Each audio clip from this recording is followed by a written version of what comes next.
চলতি মাসের শুরুতে এক বক্তব্যে জাপানের প্রধানমন্ত্রী বলেন, চীন তাইওয়ানের ওপর নিয়ন্ত্রণ প্রতিষ্ঠা করার চেষ্টা করলে জাপানের সামরিক বাহিনী তা প্রতিহত করতে পারে। প্রধানমন্ত্রীর এমন বক্তব্যের পর ফাটল ধরে চীন জাপানের দীর্ঘদিনের বন্ধুত্বে। শুরু হয় দুই দেশের বাণিজ্যিক দ্বন্দ্ব। এতে ক্ষতির মুখে পড়তে শুরু করেছে বিশ্বের চতুর্থ অর্থনীতির দেশ জাপান। এরই মধ্যে চীনের বাজারে জাপানি সামুদ্রিক পণ্যের প্রবেশ বন্ধ ঘোষণা করেছে Beijing.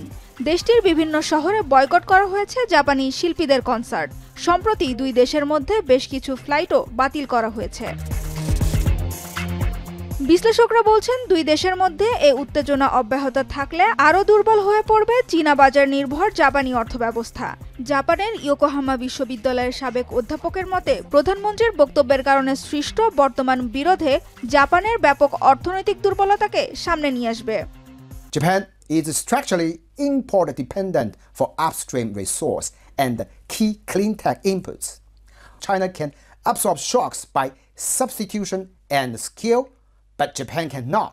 Its de-risking rhetoric runs ahead of its material reality, leaving Japan the exposed side in any strategic contest.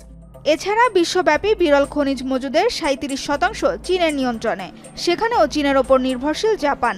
দেশটির সৌর এবং ব্যাটারি খাতগুলোতে চাইনিজ ফটোভোল্টাইক প্রযুক্তির ব্যবহার 40%-এরও বেশি। ক্ষতির মুখে পড়তে পারে দেশটির পর্যটন শিল্পও।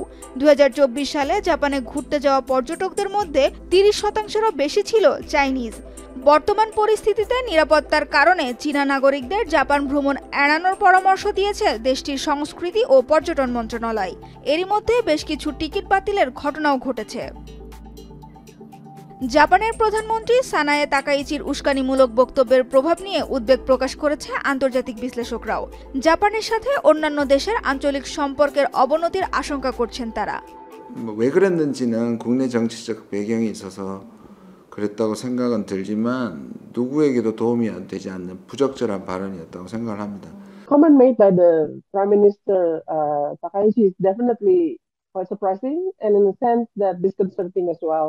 And also given the awful history of Japanese atrocities in China and also different parts of Asia, it is understandable that China will be upset, refusing to reaffirm or deliberately being vague about whether or not Japan is still committed to these principles.